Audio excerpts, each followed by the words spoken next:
So guys अहिले चाहिँ हामी के अरे ब्लू लेक भन्ने ठाउँमा आइसकेको छौँ। अघिको चाहिँ ग्रिन लेक भइहाल्यो अनि लगभग हामी चाहिँ त्यही 1-1.5 घन्टा हिँडेपछि चाहिँ यो ठाउँमा आइपुग्यौँ होइन।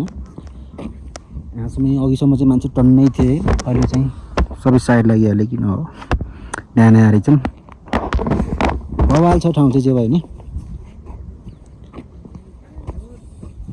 हाम्रो के अरे मनाङ घुमेसम्मको अहिलेसम्मको बेस्ट ठाउँ चाहिँ यो हो होइन।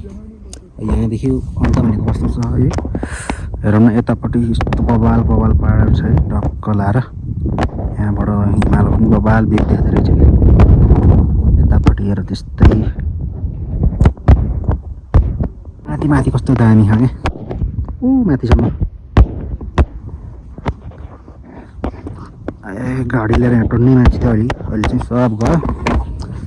अब केटाहरूले यहाँबाट सनक्क घुमाएर होइन पुरै यो घुमाएर बाइकमा भिडियो बनाउने भनिरहेछन् होइन।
त्यही हो अरू चिया पानी हान्दैछ नि यहाँ चाहिँ। अब यहाँ चाहिँ खाना चाहिँ नबन्दो रहेछ। चाउचाउ सब्जी बनाउँदैछ केटाहरूले, चाउचाउ खाएर टक्क लाएर यहाँबाट जाने हो। यहाँबाट चाहिँ टक्क स्पोट बसेर भ्यू हेर्ने ठाउँ होला टक्क यस्तो पारामा होइन। बवाल छ जे पनि ब्लू लेक रे क्या, हल्का हल्का निलो निलो रहेछ होइन, त्यही भएर होला ब्लू लेक भने चाहिँ। ल ल हस्ता तेरो कति भयो? मेरो एकैछिन हाल्नु भनेर 5 मिनेट।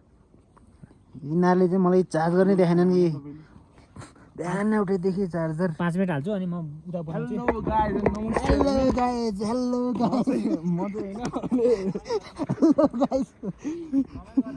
ल ठिक छ। म चाहिँ अहिले अन्डा हान्दैछु होइन, अन्डा अब नास्ता बनाउँदैछन् होइन। चाउचाउ अन्डा बनाउने भने चाउचाउ अन्डा बन्दैछ। एकछिन लाग्यो पेट पूजा एउटा अन्डा झ्याम्मा हानेर होइन के कसो हो राजन। त्यो थुक्नै नपर्ने रहेछ त नि के यहाँ अर्को जोड्नु मिल्ने एकैचोटि हुने। तिनवटा जोडी पनि मिल्छ नि त नि।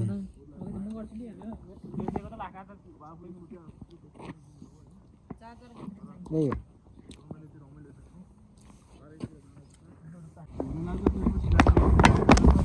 अब हामी यहाँबाट चाउचाउ अन्डा बनाएर खान्छौँ अनि त्यहाँपछि चाहिँ के खाङसार हो कि के भन्ने ठाउँतिर चाहिँ लाग्छौँ हामी। हाम्रो आजको नाइट चाहिँ त्यहीँ स्टे गर्ने हो। त्यही भएर यहाँको चाहिँ आज यति नै हो।